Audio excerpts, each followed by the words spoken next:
예, 반갑습니다. 이제 문제집 강의, 관광학개론입니다. 관광학개론은 관광법규하고 좀 일부 좀 겹치는 부분이 좀 있죠. 그래서 그런 부분에서, 관광의 기본 개념에 대해서, 공부를 하도록 합시다. 자, 다음은 관광의 형태에 대한 설명이다. 틀린 것을 고르세요. 그래놨죠. 그죠?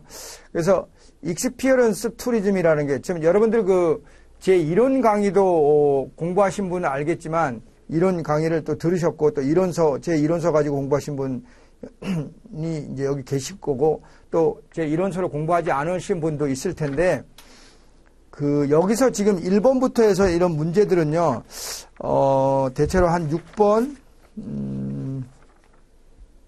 그렇죠. 6번 정도까지는 전혀 이론서에도 없고, 제가 만든 이론서에도 없는 내용입니다. 그리고 여러분 문제집만 또 문제집 강의로서 저를 처음 접하시는 분들은 당연히 그럴 거고요. 그래서, 근데 왜 지금 이렇게 이론서에도 없는 내용을 제가 집어넣느냐, 대학교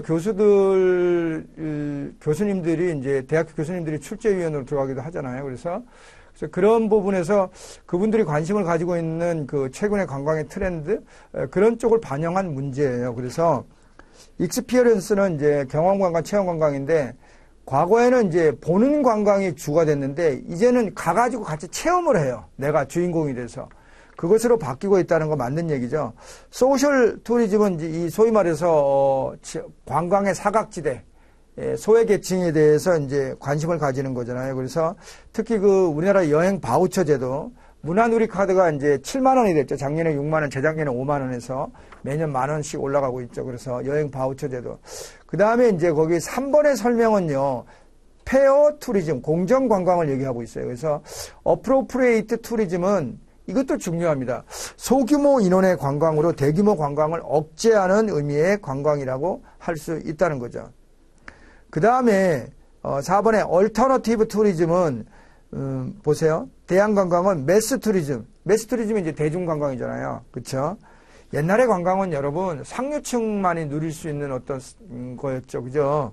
근데 이제는 대중이 참여하는 그런 것이 매스 투리즘인데, 다른 형태의 관광으로 대중관광으로 인한 피해를 줄이기 위한 관광 형태라고 이렇게 얘기를 하고 있는데, 이런 것들도 여러분 한번 잘 읽어서 정리를 하시기 바랍니다.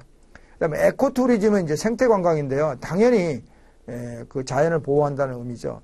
근데, 심신의 휴양에 의해서 건강의 회복, 유지 증진, 일상생활권 벗어나는 거, 이런 것들은 헬스 투리즘이에요. 정확하게 말하자면. 물론 생태관광이 자연 환경을 보존하면서 그런 걸 얻을 수 있는 부수적인 이익이 있는지 모르지만, 이 4번의 내용은 생태관광보다는 헬스 투리즘, 건강관광에 대한 얘기죠. 최근에 걷기 열풍이라든지 이런 것들도 쉽게 말해서 이런 관광과 관련이 있다라고 얘기할 수 있죠. 관광의 종류 형태에 대한 설명이다. 그런데 1번이요, 여러분, 서스테이너블 투리즘, 지속 가능한 관광인데 이거 설명이 틀린 거죠. 지속 가능한 관광이 아니라 건강과 힐링을 지향하는 관광인데, 문화체육관광부가 이렇게 4개 분야를 테마로 선정을 해서 그 관광을 설명하고 있는데, 이게 웰리스 관광이에요. 웰리스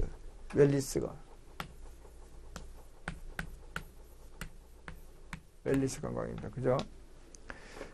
문화체육관광부가 웰리스 관광으로 제시하고 있는 4개 테마가 아닌 것을 골라라. 그러고 나올 수도 있겠죠. 뷰티, 스파, 힐링, 명상, 자연, 숲, 치유. 그렇습니다. 그 다음에 2번 같은 경우가 사실 제가 이제 작년에 면접 강의를 하면서도 여러분들이 이제 저랑 만나신 분은 작년에 만나신 분은 지금 없겠지만, 작년에 만나신 분이 혹시 있다면, 제가 이걸 굉장히 많이 강조했죠. 볼런티어. 그러니까 저는 관광의 최신 트렌드를 너무 앞서가서 문제예요. 그렇죠? 롯데월드타워하고 인천공항 제2터미널도 작년에 시험 문제 나올 거라고 생각했어요. 근데 안 나왔죠. 그럼 올해 나오겠죠. 당연히. 그렇죠? 그런데 어찌됐든 볼런티어는 봉사하면서 하는 여행이에요. 그래서 봉사활동을 하면서 하는 여행이니까 볼런티어하고 투어에 결합한 단어죠. 그리고 이제 그린 투어리즘은 그린 녹색이라는 게 이제 친환경적인 걸 의미하잖아요. 그렇죠? 그래서 농촌에 체제하는 관광 또는 농가가 시행하는 관광 활동인데, 서유럽에서 이제 바캉스의 한 형태죠. 근데 소프트 투리즘이 벌써 2번이나 시험 문제 나왔어요. 근데 연속해서 나온 건 아니고 한 4, 5년 전에 나왔는데 또 얼마 전에 나왔죠. 그래서 이 대한관광의 하나인데요. 지역민과 관광객 간의 상호 이해를 통해서 환경 보존을 지향한다는 면은 중요합니다. 녹색관광, 루어럴 투리즘이 연선 관광의 이해라고 할 수 있어요. 소프트. 그리고 이제 그 밑에 그 해설에 보면 쭉 내려가면요. 그 그린 투리즘을 루어럴 투리즘과 같은 말로 쓰이기도 하고요. 정확하게 말하면 농사 짓는 사람이 농사 짓는 농촌에서 하는 관광 사업을 에그리 투리즘이에요. 근데 농사 짓지 않는 사람이 농촌에서 숙박이나 식당을 운영하고 있는 거는 루어럴 투리즘이라고 해서 구별하기도 하는 학자도 있어요. 그래서 그 정도만 여러분들 좀 기본적으로 그게 또 그 해설에 보면 루어럴 투리즘, 농촌 관광은 도시민들이 농촌에서 자연과 전통문화, 농촌의 쾌적함을 즐기면서 여가를 보내는 거죠. 그리고 에그리 투리즘은 서유럽 등 농촌의 민박 경영 등 관광활동, 농가에서 행하는 관광사업을 말합니다. 자, 그 다음 문화관광입니다. 최근에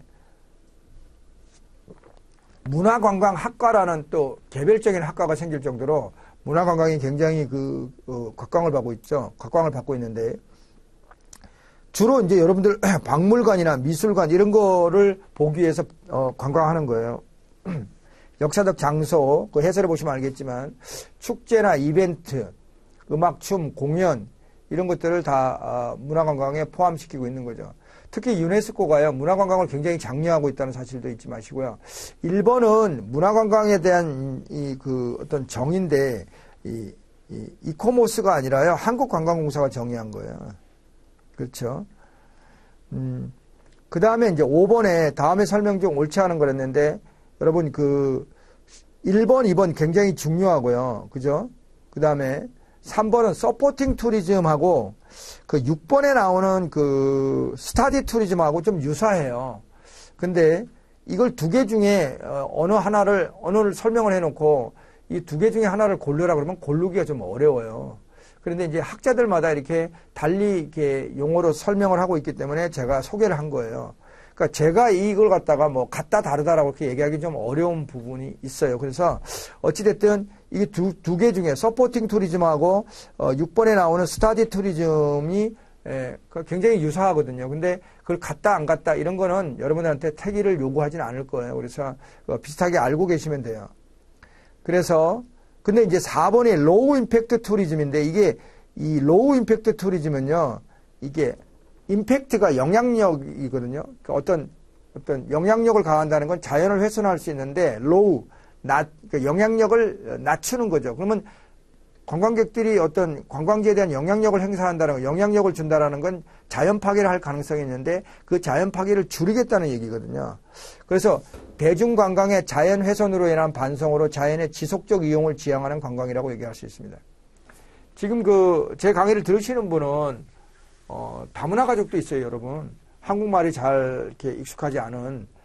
근데 그런 분 같은 경우에 공통점이 전부 다 그런 건 아니지만 영어 단어를 몰라요. 영어를 배우질 않았거나. 그래서 그런 분들이 그러면 합격하기에 개론은 너무 어렵죠. 그러니까 영어 단어가 너무 많이 나오고 호텔 용어도 그렇고 다 영어 단어잖아요. 그러니까 영어 단어를 알면은 공부하기가 편한데 개론은 그래서 제가 얘기하잖아요. 그러면 그분들은 개론을 40점 이하로 맞지 않겠다는 전략을 세워야 된다는 거죠. 그래서 만약에 이렇게 영어 원어 자체로 나오면 이런 것들은 공부하기가 너무 어렵잖아요. 그러니까 이런 부분들은 여러분들 접어두시고 다른 것에 틀리지 말아야 되겠죠. 그래서 근데 이제 이런 게 있어요. 이렇게 영문 이니셜 글자만 따가지고 뭐 FIT, FCT라든지 뭐 이렇죠. KTO가 뭐의 약자죠? 한국관광공사의 약자죠? 그러니까 이런 것들은 그냥 KTO 자체를 외우면 되거든요.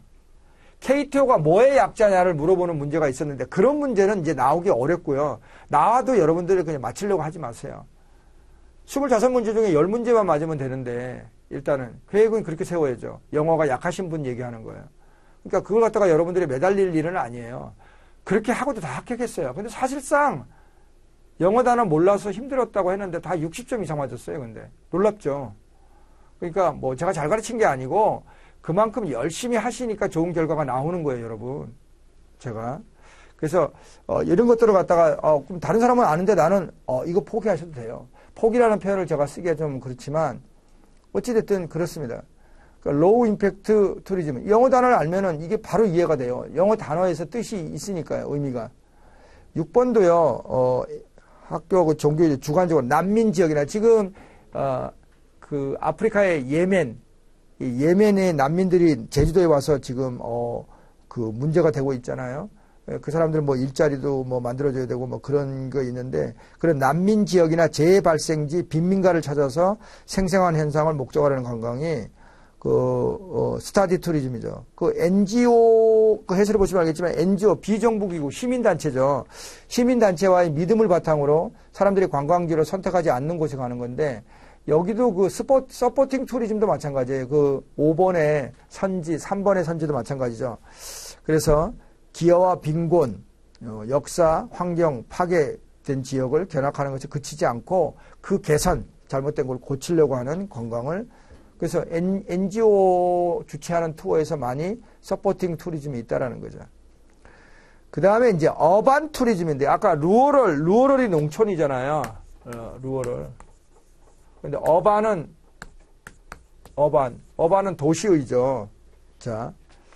그래서 이 도시의 가공적, 인공적 관광 자원을 향유하는 관광인데요. 백화점 이런 거, 각종 음식점, 호텔, 이런 것들을 또 도시에 있는 박물관 이런 데를 이제 여행하는 거예요. 어반 투리즘. 도시에 인공적으로 일부러 만드는 그런 건물들이죠. 그렇죠?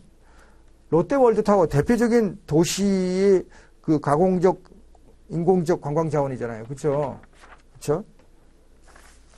자, 7번에 다음 설명 중 옳지 않은 거라는데 이 관광학은요. 예를 들어서 관광학과에서 관광경영학과, 관광통계학과, 뭐 예를 들어서 문화관광학과 뭐 이런 식으로 세분화되는 경향도 있지만 관광학 그 자체는 정치학, 경제학, 심리학 이런 거하고 뗄래야 뗄 수가 없어요. 그런 학자들하고 교류를 통해서 올바른 관광의 어떤 해결책이 나오거든요. 그래서 그런 측면에서 간학문적을 종합학문적이라고 그러거든요. 종합학문적 특징을 보여주고 있습니다. 그 다음에 한국관광공사 옛날에 영문 이니셜이 KNTO였어요. 근데 요즘은 KTO에 N이 빠졌어요. 그 다음에 카지노 업소가 가장 많은 지역, 그쵸? 역시 제주도죠. 8곳입니다. 그 다음에 국제회의 민간 전담 단계 한국마이스협회인데요. 그러니까 최근에 이제 국제회의에 대한 관심이 높아지고 있기 때문에 그 민간 전담 단체인 마이스협회에 대한 문제가 나올 것 같아서 제가 만들었습니다. 근데 거기에 CMP라 그래가지고요, 일종의 자격증인데, 국제회의와 관련된 그런 문제를, 시험 문제를 출제하는 건 아닙니다. 그래서 제가 출제하는 것처럼 해서 틀렸죠. 그죠? 나머지는 한번 읽어보시면 되고요. 11번 같은 경우는 또 문제가 나왔죠. 근데 문제가 나온 게 정말 국제관광 관련 기구 중에서 그렇게 많이 주목받는 건 아니었어요. 근데 뭐 어찌됐든 문제가 나왔으니까 뭐 그렇죠. 아스타 여러분들 알아두셔야 되고요. 2번에 와타가 있는데 와타는 매년 르이 빠졌죠. 연보 발행한다, 뭐 연보를 발행한다는 거죠. 그리고 WTTC 같은 경우가 이제 시험 문제 나왔는데 또 나올 거라고 생각합니다. 관광의 다보스 포럼. 세계 여행업의 좀 이름이 있는 100대 기업의 CEO가 회원이에요. 근데 이게 3번 같은 경우가 해설에 보면은 다보스 포럼이 그럼 뭐냐 이거죠. 세계 경제 포럼이라고 하는데 세계를 주도하는 리더들이 이 경제 문제를 토론하는 건데 굉장히 유명하죠. 그렇죠? 그래서 관광의 다보스 포럼이 WTTC다. 세계 여행 관광협회인데 이게 시험 문제가 나왔죠. 자, 그다음에 EATA가 시험 문제 사실은 나온 거예요. 그래서 이거는 EATA에 대한 설명은 아니죠. 아시아 태평양 관광협회 파타에 대한 설명이고요. 파타 총회가 우리나라에서 많이 열렸는데 2018년 상반기에 열렸습니다. 평창 동계올림픽이 열리고 난 다음에. 여기에 참가한 분이 이제 저한테 카톡으로 찍어서 보내주셨어요. 동계올림픽 통번역, 그러니까 그 안내원으로 활동을 했는데, 그렇죠. 저한테 배웠던 관광통역 안내사 배웠던 분인데요. 제 수업을 들었던 분이죠. 그분은 안타깝게 면접에서 안 됐어요. 근데 그 면접이 2번 안 됐는데 정말 재수가 없었던 것 같아요. 그 면접관이 정말 이상한 사람을 만난 것 같아요. 근데 그분이 동계올림픽에 통역을 할 정도의 영어 실력인데 그게 영어 면접에서 관광통역 면접에서 떨어졌다는 게 저는 이해가 안 되는 거죠. 그건 진짜 말이 안 돼요. 근데 제가 얘기를 들어보니까 그 교수가 물어본 사람이 면접 들어온 사람이 교수인데 자기가 영어 잘한다는 걸 과시하려고 하는 그런 면접이었어요. 그러니 그랬죠. 하여간 너무 안타까운 일인데 그분은 영어 실력이 있으니까 지금 파타 총회가 2018년 상반기에 열렸는데 거기 파타 평창에서 열렸거든요. 그 파타 총회 또 안내도 했어요. 그래서 그걸 사진을 찍어서 보내줘서 제가 잘 봤습니다. 열리는 건 알고 있었는데 그게 확실하게 열린 거죠. 그 다음에 12번에 UNWTO에 대한 설명이다. 옳지 않은 것은 그랬죠. UNWTO가 예전에 이름이 IOOTO였어요. 그렇죠. 그래서 해설해 보면 IOOTO가 그 UNWTO 원래 WTO하고 이름이 같았는데 세계무역기구하고 헷갈리니까 UN이라는 말을 붙여서 세계관광기구는 따로 분리를 해서 명칭을 만든 거죠. 그래서 마드리드에 본부가 있고요. 그렇죠. 그 전신이 UFTAA는 아니죠. 이거는 세계 여행업체 세계연맹인데요. 그 다음에 13번에 관광 관련 국제기구도요. 이카오하고 IATA가 나오는데 여러분 잘 들어보세요. 이카오는요. 국제연합의 전문기구예요. 그러면 국제연합은 국가가 회원이죠. 이카오의 회원은 국가예요. 자, IATA는요. 이카오에 가입한 국가에 있는 항공사들이 회원이에요. 이카오에 가입한 우리나라 대한민국에 있는 항공사 대한항공, 아시아나항공이 IATA의 회원국이죠. 이해되겠죠? 둘 다 본부는 캐나다 몬트리올에 있어요.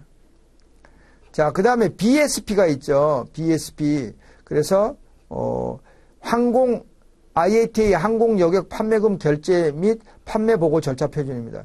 그리고 TASF죠. 여행업 취급 수수료, 발권 수수료죠. 그죠? 근데 이게요. TASF가 굉장히 논란이 됐어요. 이 발권 수수료를 갖다가 소비자에게 전가를 시켜가지고 그 여행사하고 항공사하고 이제 싸움이 벌어졌는데 소비자가 피해를 입은 거죠. 그래서 문제가 돼서 보도가 좀 됐었죠. 그래서 제가 여러분한테 그 매달 그 관광 소식 법규 바뀐 걸 동영상으로 한 30분씩 찍어서 올릴까 그런 계획 중에 있습니다. 좋겠죠, 여러분. 그죠? 국제회의와 관련이 있는 기구가 아닌 것은 그랬는데요. 국제회의가 하도 뜨고 있으니까 국제회의와 관련된 기구가 아닌 것도 ICCA는 국제 컨벤션 협회예요.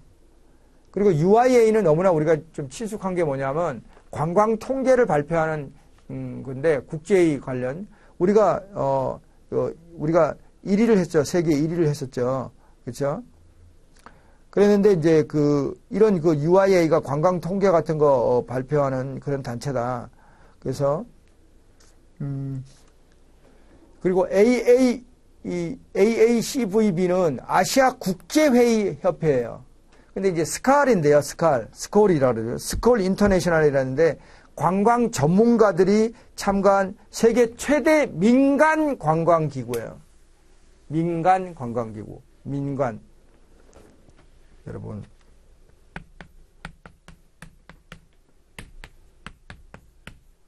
틀리죠. 이거는 그냥 일반 사인, 개인들이, 일반 사람들이, 그죠? 이거는 뭐죠? 민간하고, 개인하고, 국가죠, 국가. 발음은 모르지만, 글자로 나왔을 때, 이렇게 시험지에 나왔을 때, 이걸 구분해야 되겠죠. 사소한 거지만, 잘못 읽으면 끝장입니다. 그죠?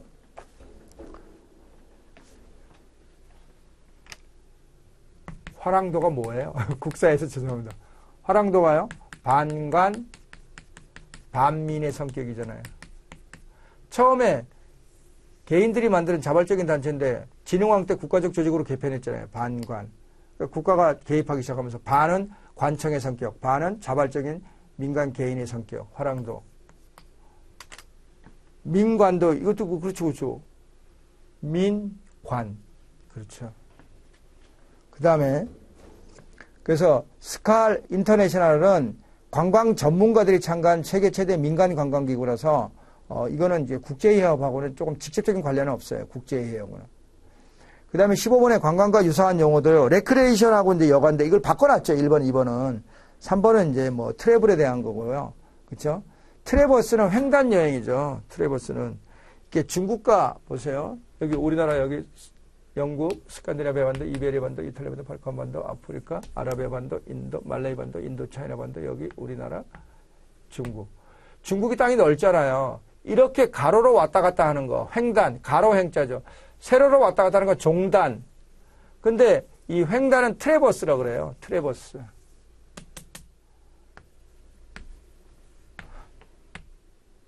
부산에서 동해안을 따라 이렇게 고성까지 올라가는 이 해안가를 따라서 우리나라 유일의 해안 종단길이 뭐죠? 해파랑길이잖아요. 작년에 시험 문제 나왔죠. 해파랑길. 해, 바다 해자, 파랑, 파도. 바다와 내가, 자연과 내가 하나가 되는 길이죠. 걷는 길. 해파랑길. 종단이죠. 종단. 요거는 트래버스 횡단. 미국도요, 여러분. 미국도 땅이 넓잖아요. 여기 알래스카, 캘리포니아 반도, 플로리다 반도, 유카탄 반도, 남아메리카. 여기가 캐나다고, 여기가 미국이고, 여기 멕시코인데, 여기 이제 횡단 여행하는 거죠. 횡단 여행. 대륙일수록 큰 나라일수록 그죠? 트래버스. 그 정키시 시험 문제 나왔죠. 이건 다시 나오기는 어려울 거예요. 공무원들이 국가 돈으로 여행하는 거잖아요. 국회의원들 쓸데없이 해외 출장 가가지고 욕 바가지로도 먹었잖아요. 그 정킷이죠, 정킷. 보이야지 이런 것들은 이제 장거리 여행이라는 거 알아둬야 돼요. 필그리미지는 성지순례, 예수님이 태어난 예루살렘 방문하는 거죠. 익스커전은 우리가 소풍 가는 거 있죠. 피크닉도 소풍이고, 그쵸? 그 다음에 트래블이라는 단어를 처음 사용한 단체, 세계관광기구, UNWTO의 전신은 그 전의 단체, 원조, 그쵸? IOTO입니다. 그리고 또 해설에 관광객의 정의를 최초로 규정한 거 ILO 꼭 기억하세요.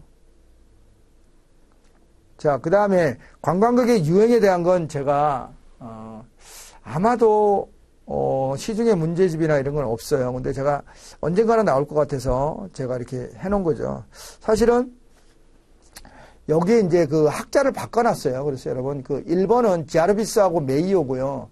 2번은 코엔이라는 사람이 주장한 거예요. 특히 코엔은요, 제도화된 관광객, 비제도화된 관광객이었는데, 제도화됐다는 건 누구나 다 코스가 정해져가지고 잘 알려져 있는 거. 그런 건 제도화된 institutionalized tourist라래요. 그런데 탐험가들은 자기가 남들이 가지 않는 곳으로 가는 거잖아요. 그거는 제도화되지 않았다. 비제도화됐다는 건 어떤 일정한 어떤 형식이 있는 게 아니잖아요. 그냥 발길 가는 대로 간다라든지. 다른 사람들이 많이 가보지 않은 곳으로 가는 거, 그런 비제도화된 관광객, 탐험가가 대표적인 그 비제도화된 관광객이죠. 코엔. 여러분 기억하시죠? 그러니까 그렇게 기억을 하셔야 됩니다.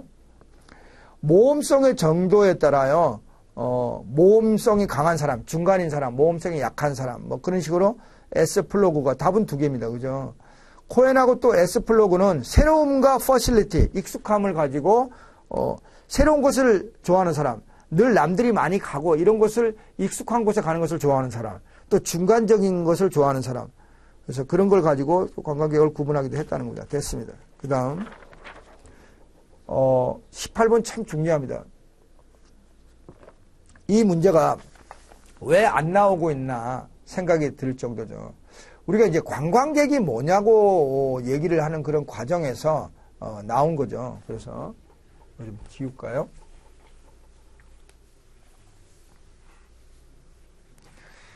세계관광기구는 여러분, 어떤 얘기를 했냐면, 방문자라는 표현을 썼어요. 비지터. 방문자라는, 용어를 쓰면서, 이 방문자의 종류에는요, 투리스트하고,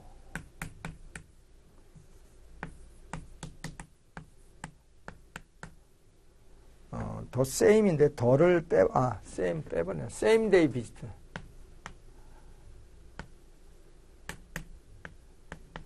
same day visitor나 same day visitor 그렇습니다.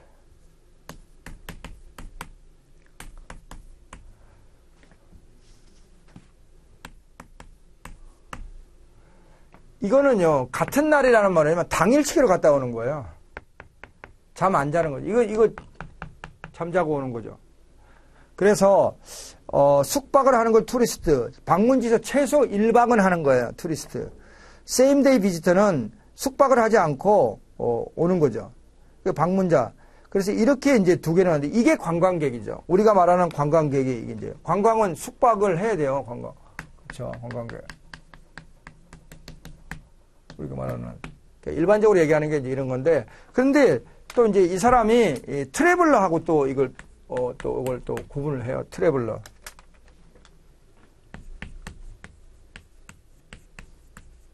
그러면 트래블러하고 비지터의 차이점은 뭐냐? 트래블러는 일반 여행자라 그래요. 이건 관광객이고 일반 여행자.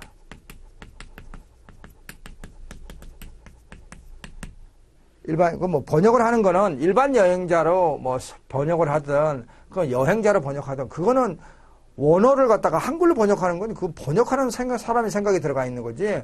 그게 꼭 올바른 번역이라고 얘기하기도 어려워요. 그러나 누구나 다 똑같이 번역을 한다 그러면 그건 이제 공통된 어떤 정확한 번역이 되고 용어로 써도 되겠지만, 그렇지 않은 경우는 이 원어로 아는 게 사실 제일 좋아요. 원어로 시험 문제 또 나오니까요. 그래서 거기 트래블러는 둘 또는 그 이상의 지점간을 통행하는 사람이에요. 해설해 보세요. 둘 또는 그 이상의 지점. 둘 이상의 지점을 통행하는 사람이죠. 비지터는 거주지 외의 지역에서 사업이 아닌 목적으로 1년 이하의 기간을 여행하는 사람. 1년. 여기 다 1년이 이하죠. 1년 이하. 해설에 있기 때문에 제가 뭐 안 쓰겠습니다. 그러나 이런 틀은 알아둬야죠. 그 해설에 있기 때문에, 그죠? 19번에 관광시설이에요. 서비스도 들어가요, 여러분. 서비스를 못 잊어서, 찾는 사람도 있거든요. 그쵸? 그리고 또, 관광 매체에는, 공공 부분이 새로운 관광 구조로서 등장하고 있는 건 맞아요. 맞습니다. 그리고 관광객이 아닌 사람, 그 비관광객은 해설해 보세요. 이런 것도 시험 문제 나왔죠. 근데 이런 문제가 나오면 틀리면 안 돼요. 이건 점수 주는 문제인데요. 그렇죠? 국경 노무자, 그렇죠? 군인 외교관, 그다음에 관광의 동기도요, 여러분. 거기 그 맥킨토시는 참 오래된 학자인데 나왔잖아요. 그러니까 최근에 관광학 개론이 문제를 낼 게 없다라고 생각하는 것 같아요. 출제위원들이. 그래서 올드한 옛날 책에 다 있던 것들, 어느 책에나 다 있던 것들, 옛날 책들에 있는 학자들을 끄집어내는 거죠. 할아버지 학자들을 끄집어내는 거죠.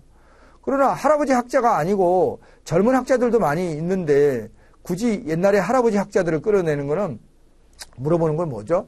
시험 문제를 낼 것이 많지 않다라고. 그러니까 문제를 내는데 어떤 벽에 부딪힌다라고 생각이 들어요. 그게 한 번이 아니었어요. 제가 몇 문제를 보니까, 이게 관광의 그 여행의 시기 단계도 마찬가지고요. 투리즘 단계 이런 거 있죠. 매스 투리즘, 소셜. 이것도 문제 나오는 거 보니까, 그렇구나. 문제를 내는데 한계를 느끼고 있구나, 얘네들이. 그런 생각이 좀 들었어요. 자, 그 다음에 맥킨토시는 당연히 그 해설에 나온 그게 시험 문제 나왔던 거고요. 그래서 다시 나오긴 좀 어려울 거예요. 그래서 1번은 토마스가 아니라 맥킨토시고요. 그 3번에는 맥킨토시가 아니라 토마스예요. 그래서 종족 정향적 동기 뭐 이랬잖아요. 그죠? 우리 한국 민족들은 뭘 좋아해? 어떤 여행? 대체로 트렌드가. 성격이 어때? 산을 좋아해? 들을 좋아해? 중국 사람들은, 일본 사람들은 그런 거죠. 자, 그 다음에 단하고 후드먼인데 이거 시험 문제 나왔죠. 뭐가 나왔느냐? 미르님하고 땅기르님이죠. 김열규가 A 지역에 살고 있는데 B 설악산에 갔단 말이에요. 여행 갔어요. 그러면 여기 A 지역에 열규가 살다가 열규가 여기서 직장 다니면서 살다가 어느 날 갑자기 훌쩍 떠났단 말이에요. 관광을. 그러면 A 지역이 열규를 밀어낸 거예요. 푸시 팩터. 뭘 열규를 밀어냈을까요? 열규를 왜 밀어냈을까요? 과중한 업무, 스트레스. 그렇죠? 열심히 하는데도 안 돼. 그리고 뭐 직장 상사는 날 늘 괴롭혀. 그 직장 사표 써야 되는지 막. 그런 거 떠나고 싶어. 그리고 푸시 팩터예요. 그 푸시 팩터는 개인적인 심리적인 요소가 강해요. 떠나야 돼. 이때 안 떠나면 언제 떠나겠어? 내가 늘 일에 파묻혀 사는데. 근데 하필이면 떠나는데 여러 군데가 있었을 거 아니에요? 뭐 내장산도 유혹했을 거고 설악산도 유혹하고 지리산도 유혹했을 텐데 왜 설악산에 갔냐 얘기죠. 설악산이 풀팩터 끌어당긴 거죠. 더 다른 산보다도 산을 가려고 그랬는데 내장산보다도 지리산보다도 설악산이 끌어들인 거죠. 이게 뭐죠? 설현이 이걸로 떴잖아요. 여러분 아시죠? 청바지 입고 이래. 그러니까 설악산이 나를 유혹한 거죠. 요거는 끌어당겼고 얘는 밀어냈고. 그러니까 밀어내는 건 개인적인 심리적인 요소. 나 떠나야 돼. 이 스트레스를 어떻게 이거죠. 여기는 근데 떠나야 되는데 어디가 유혹한 거예요? 얘가 잡아당긴 거죠.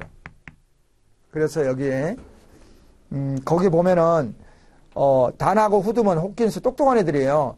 미는 힘, 그가 당기는 힘이 있는데 푸시 팩터는 개인의 심리적인 욕구, 그렇죠. 풀 팩터는 관광지의 매력, 그렇죠. 내장산, 지리산, 설악산 중에서 매력은 설악산이더라. 역시 단풍은. 얘가 그래서 이제 끌려가는 거죠. 그렇죠. 그래서 여러분들 근데 이제 더 똑똑한 사람이 있어요. 저 밑에 보세요. 이소 아홀라라는 사람이 있는데 밀어내고 끌어당겨 그것만으로 사람이 왜 설악산에 갔느냐를 설명할 수 없는 요소가 더 있다는 거예요. 이 두 개 외에. 제가 볼 때 얘가 제일 똑똑해요. 이소 아홀라죠. 아니면 아이소 아홀라인지 어떻게 읽을지는 모르겠는데 개인적 사회적 상황이 있다는 거예요. 스트레스가 없는데도 어떤 다른 이유로 갈 수도 있다는 거예요. 그 개인마다 사람이 살아온 환경이 다르잖아요. 처해 있는 환경이. 그래서 그런 특별한 어떤 상황까지도 고려해서 생각을 해야 된다는 거예요. 그러니까 푸시 팩터, 풀 팩터로만 생각하기에는 그런 요소 아닌 다른 요소도 있다. 그 요소도 있지만 제가 볼 땐 제일 똑똑해요. 이소 아울라. 그 다음에 벌라인이라고도 하고 베를린이라고도 하는데 이게 관광을 갈 때요. 관광객들이 복잡한 거하고 단순한 거. 관광을 가면 막 여기저기 들리고 막 가면 막 이렇게 복잡한 그런 관광, 과정을 좋아하는 사람이 있는가 하면 그냥 놀러 가는 건데 그냥 단순하게 그냥 갔다가 와서 가면 되지 어디 들리고 하고 단순해야 돼. 그래도 복잡해 죽겠는데 머리가 복잡해 죽겠는데 그 과정도 가는데 여기 들리고 저기 들리고 막. 그러니까 복잡성하고 단순성 중에 복잡성을 추구하는 관광객이 있는가 하면 단순함을 추구하는 사람이 있고 또 적당히 중간쯤 복잡하고 단순함 중간쯤을 추구하는 사람도 있다는 거예요. 그걸로 나눈 사람이 벌라인이에요. 베를린. 저는 베를린이라고 했지만 벌라인으로 많이 읽는 것 같아요. 그 다음에 그게 최적 자각 이론이에요. 복잡성과 단순성 중 어느 한 면에 치우친 것은 꺼려한다. 오히려 중간쯤을 다 사람들이 너무 복잡한 것도 너무 단순한 것도 물론 사람을 구하는 사람이 있어요. 각각. 근데 그거보다는 중간쯤을 추구하는 사람들이 많더라. 이 얘기가 벌라인이죠. 그 다음에 지속성은 항상성인데요. 잘 아는 곳에 가려고 그래요. 모르는 곳에는 여행 안 가려고 그래요. 거기는 믿을만해. 거기 관광지. 거기 위험하지 않을까? 그러니까 이 지속성이 잘 아는 곳으로 관광하려는 경향이고 복잡성 이론은 조금 전에 얘기한 대로 새로움을 추구하는 것들이 이 복잡성은요 단순하다고 다르고 복잡하다는 건 새로움을 추구하는 거예요. 자, 관광 수요 측정 방법은 시험 문제 한번 나왔죠. 그랬는데 질적 측정 방법하고 양적 측정 방법이 있어요. 질적이 이제 정성적 방법인데 제가 이 문제를 적중시킬 때요 양적 질적을 바꿔놓고 다니는데 나왔어요. 근데 그게 중요한 게 아니고 적중시켰다는 게 아니고 그러면 이게 지금 안 나오고 있는데 그럼 나오면 뭐가 나오겠느냐? 거기에 보시면 델파이 기법 나올 거예요. 델파이 기법인데 근데 지금 이번에 델파이 기법을 설명한 게 아니라 전문가 패널 기법을 설명한 거예요. 앞에가 전문가들이 토의하는 거. 그 다음에 뒤에 전문가 패널 기법이 아니라 델파이 기법이 전문가들에게 설문지 돌리는 거예요. 설문지를 돌려가지고 관광의 수요, 관광객들이 얼마나 오겠느냐 측정한 거죠. 그 다음에 그래서 그 내용을 그 해설에 여러분들 잘 정리를 하셔야 됩니다. 그 다음에 관광의 효과 이런 거는 거저 주는 문제예요. 이런 문제 틀리면 정말이요 40점 이하입니다. 이거는 외울 필요가 없어요. 이해를 하면 되죠. 근데 외화량이 증가, 그럼 외국 사람들이 와서 달러, 위안화, 엔화 많이 썼어요. 그러면 말이죠. 물가가 떨어질까요? 통화량이 증가하면 너도나도 돈이 많아지면 물건을 살려고 줄을 서기 때문에 물가가 올라가요. 그래서 물가 하락은 틀렸어요. 나머지도 알아둬야 되는데 그 여러분들 이제 관광의 효과 이렇게 물어봐주면 참 점잖은 편인데 관광의 경제적 효과냐 사회적 효과 또는 사회 문화적 효과냐 그렇게 물어봐요. 그러니까 관광의 효과는 맞는데 경제적 효과는 돈을 버는 거와 관련이 있는 거죠.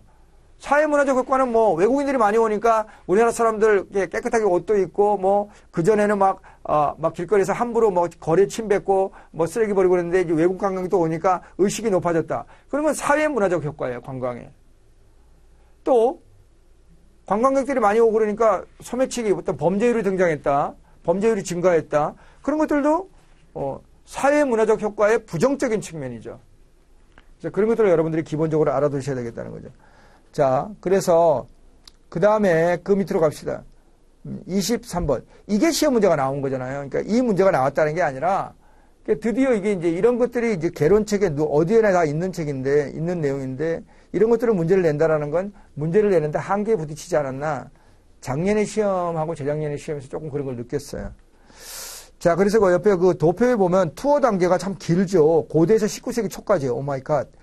그 다음에 투리즘이 1840년대부터 2차 세계대전까지. 그리고 매스 투리즘은 2차 세계대전 이후부터 1990년 정도까지. 그 다음에 뉴 투리즘의 단계가 90년 이후입니다. 90년 이후. 자, 그래서 투어 단계가 여러분들이 알다시피 처음에 관광은요, 상류층들의 전유물이었어요. 일부 평민이 있지만 부자인 사람이 그런 거고요. 그 다음에 이제 투리즘의 단계는 특권층, 부르주아.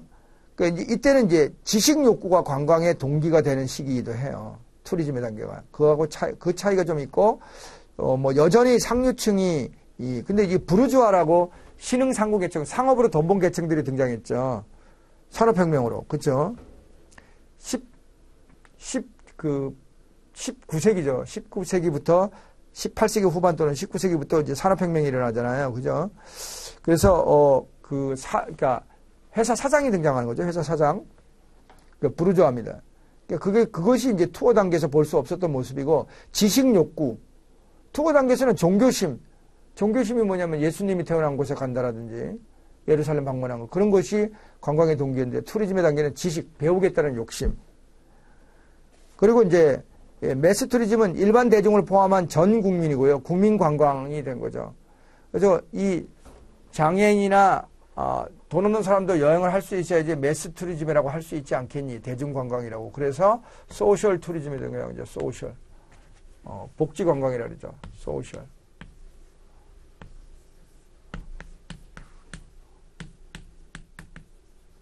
소셜 투리즘. 그래서 기본적으로 그다음에 뉴 투리즘에 당은 이제 최근의 단계죠. 여러분들이 그 직업이 다양해지니까 사람들의 생각도 다양해지고 개성을 추구하는 자기만의 어떤 자기만의 특별함을 추구하는 그런 트렌드가 나타나면서 관광도 굉장히 다양해지고 있다는 거죠. 그래서 자유여행, 관광이 또 일상화돼. 옛날에는 여행을 한다 하나의 특별한 어떤 일이었어요. 어떤 특별한 이벤트였는데 이제는 뭐 주말 되면 그래 한번 가지 뭐 이번 주말에 금요일날 저녁에 차 몰고 가자. 관광에 생활하죠. 그래서 그 다음에 이제 24번 같은 경우도요. 기존의 그 작년하고 재작년에 그 재작년 하반기 문제 트렌드로 봤을 때는 이런 유형의 문제가 나올 가능성이 커요. 그래서 이 고대 시대가 로마하고 그리스잖아요. 이것도 구분해서요. 그리스하고 로마. 이 그리스에 비해서 로마가 좀 더 다양해졌어요. 관광이. 시대가 발전하기도 하고 로마가 땅을 세대륙에 걸친 대제국을 건설했잖아요. 그래서 그러니까 로마가 이제 그 일본이 로마가 아니라 그리스죠. 종교 중심이고 체육 올림픽 그리스 아테네에서 올림픽이 발생했잖아요. 그리고 대상 낙타를 이용해서 물건을 운반해서 물건을 파는 캐러밴설이 꼭 기억하세요. 그리스에. 그다음에 이제 중세는 관광의 암흑기예요. 근데 이제 그 십자군 전쟁 때문에 잠시 그 군대가 이동하면서 잠시 그 관광의 활성화, 그 굳이 말하자면 성지순례죠. 그 성지순례를 셀주크 투르크족이 반대하니까 십자군 전쟁이 일어난 거거든요. 그 다음에 근세는 이제 중세가 끝난 거죠. 그 르네상스가 뭐냐면 이 중세가 오직 그리스도교 중심이 됐거든요. 그리스도교, 기독교 중심이었단 말이에요. 그리스도교죠. 카톨릭, 그죠? 근데 그거에 대한 어떤, 너무나 그 모든 걸 갖다가 하나님과 연결시켜주니까 중세 말에, 그러니까 근세죠. 근세 어떤 일이 벌어지냐면 인간 중심, 인간이 그리웠다는 거예요. 이거 신 중심이죠. 그래서 인간 중심의 문화를 연구하고 싶다는 생각이 들었는데 그 고대 그리스 문화가 인간 중심이거든요. 그리스 신화에 나오는 신들은 죽지 않는 것만 인간하고 다르지 남은 다 똑같아요. 질투와 시기부터 해가지고 인간하고 똑같아요. 그리스에 나오는 신화들이. 그 인간 중심의 문화임을 보여주는 거죠. 그래서 인간 중심의 문화를 근세에 연구하는 게 르네상스죠. 르네상스는 어디서 시작됐을까요? 이탈리아죠. 왜요? 이탈리아가 로마 문화가 있잖아요. 그렇죠? 그래서 그 2번도요. 해설해 보면은 그 24번에 3번 그렇고 르네상스 여파로 지식 욕구를 채우기 위한 관광이 유행했고 신학로 개척으로 그죠? 지중해에서 대생활로 나가면서 상업적 여행이 증가하기 시작한 거죠. 그 다음에 근대에는 이제 교양 관광입니다. 교양 관광은 시험이 2번째 나왔죠. 2번이나 나왔죠. 다시 나오기는 어려울지 모르지만 그래도 안 나온 지가 좀 오래됐어요. 한 2, 3년 된 것 같아요. 그래서 한번 눈여겨보십시오. 그 다음에 이제 밑에 해설을 좀 봅시다. 그 캐러밴서리는 그리스인데요. 캐러밴서리 그죠? 그러면 이게 이제 기본적인 거. 로마는 뭐죠? 포피나하고 그죠? 게스트로노미아. 포피나. 게스트로노미아.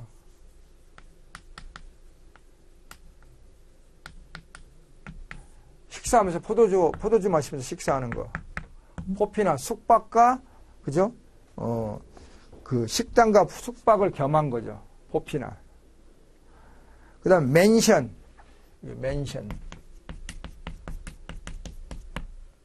그죠? 맨션은 국가일로 출장 가는 여행자가 관청에서 발행하는 증명서를 제시하면 잠잘 수 있는 곳이죠. 거기 다 나와 있죠.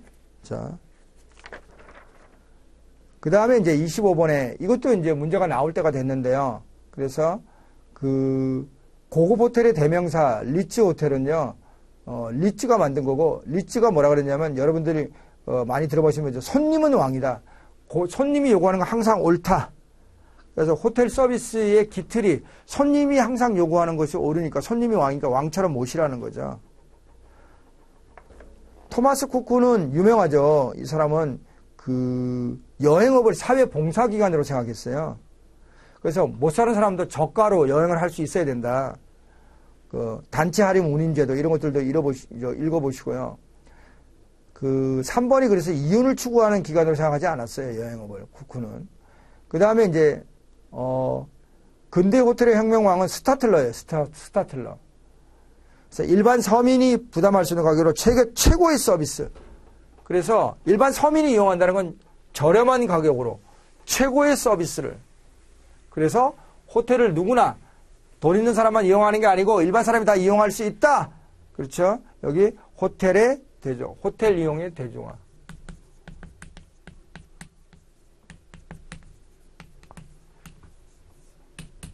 신라의 통신라, 그러니까 삼국시대 신라 말기 통신라 초에 불교를 대중화시킨 사람이 누구예요? 아미타불 관세음보살 원효 스님이죠. 자, 그 다음에 아래에서 설명하고 있는 숙박시설 이거 중요합니다. 도로변에 위치해서 운전하다가 졸리면 그냥 도로변에 있는 바로 옆에 그냥 모텔로 들어가는 거죠. 저가 요금으로 팁도 없고 예약도 필요 없어요. 할러데이 인이 최초고요. 만든 사람 윌슨입니다. 꼭 기억하세요. 윌슨. 우리나라 모텔은 뭐 불륜의 현장이라서 몰카, 도찰 뭐 이런 것들이 이게 뭐라 그러죠? 거기 본고장이죠. 여기 가면 여기서 다 촬영되는 거죠. 어제도 그것이 알고 싶다. 그거 보니까 도찰에 관한 건데 참 문제가 심각하더라고요. 그렇죠? 그 다음에 근데 모텔이 원래 그런 의미는 아니에요. 우리나라는 그 불륜의 현장이고 뭐 그래서 그런 거죠. 모텔 하는 사람들이 돈을 많이 벌었던 것도거든요. 게스트하우스가 해설에 나와 있죠. 그 선지에 나와 있기 때문에 그 관광진흥법에 보면 외국인 관광 도시 민박업입니다. 그죠? 외국인을 위한 건데 국내 여행객들도 이용하고 제주도에 게스트하우스가 많이 있죠. 그죠? 그리고 그렇습니다. 공동 화장실, 공동 샤워실, 빌라. 우리가 빌라, 아파트, 뭐 빌라는 뭐 재산 증식의 수단이 아니라고 얘기하는데 원래 뜻은 교회의 호화 주택이에요. 소규모의 교회 주택입니다. 그 다음에 27번에 이런 용어도요, 여러분. 정말로 제가 에그리 투리즘하고 그린 투리즘 이런 것들을 좀 설명을 드렸잖아요. 그래서 여기서 이 옳지 않은 것은 2번인데 2번의 설명은 복지 관광, 즉 소셜 투리즘에 대한 설명이고, 그럼 그걸 고치고 나머지는 맞으니까 꼭 한번 읽어보셔야 돼요. 자, 그 다음에 이제 환경 문제, 지구 온난화가 굉장히 문제잖아요.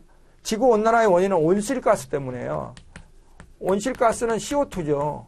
특히 대표적으로 CO2. CO2는 뭐 하면 발생하죠? 석유, 석탄 많이 사용하면 그래요. 이거 줄이자는 것이 뭐죠? 기후 변화 협약이죠. 근데 지금 트럼프가 이거 탈퇴해버렸죠? 석유, 석탄 생산 사용을 줄인다는 건 공장이 문을 닫는다는 거예요. 공장의 가동을 줄인다는 거죠. 그래서 기후변화 협약인데 그 대표적인 게 교토 의정서예요.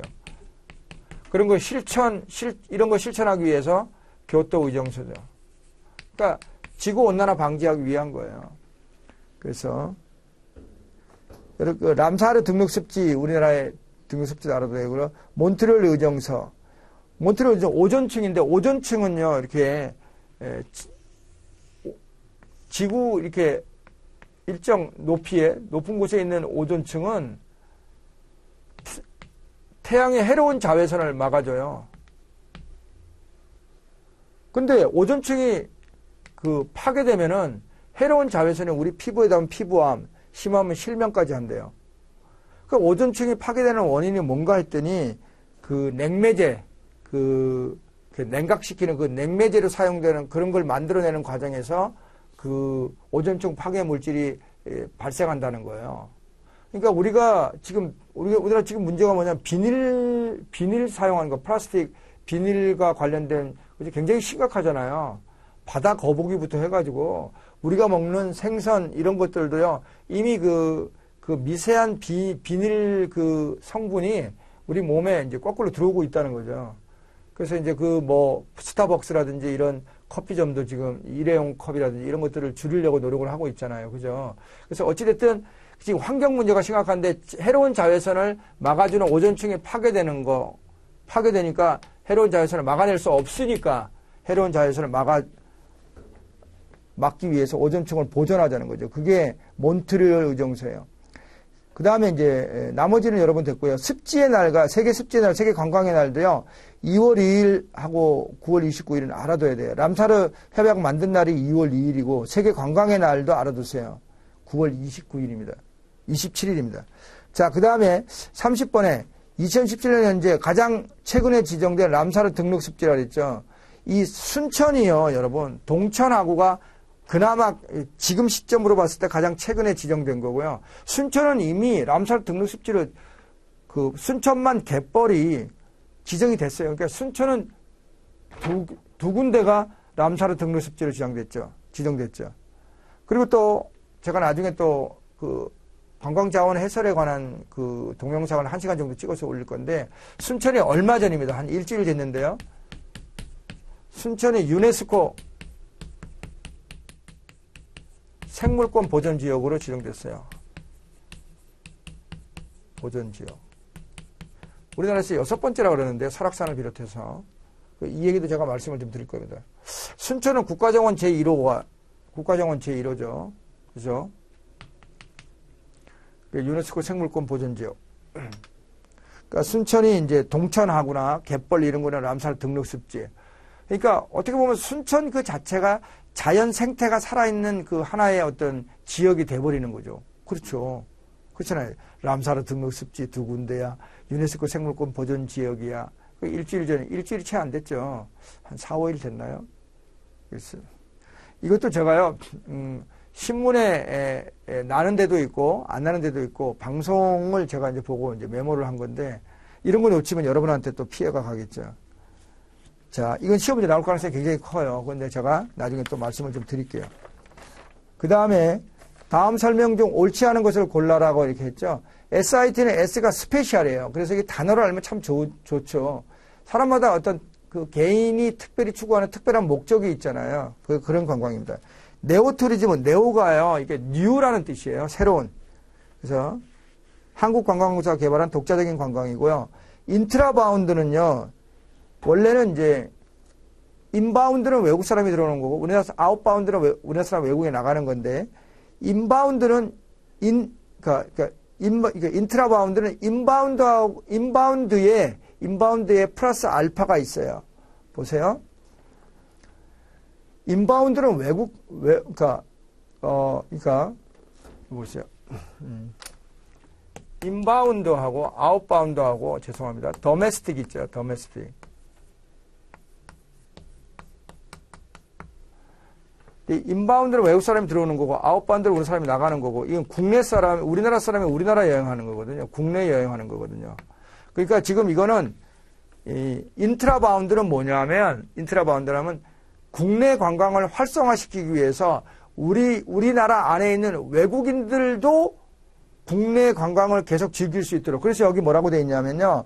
3번에 인트라바운드는 국내 관광을 활성시키고 내국인 위주 관광 소비 개념을, 그러니까 국내 관광은 우리나라 사람들만 하는 거야라고 생각을 하는데 아니라는 거죠.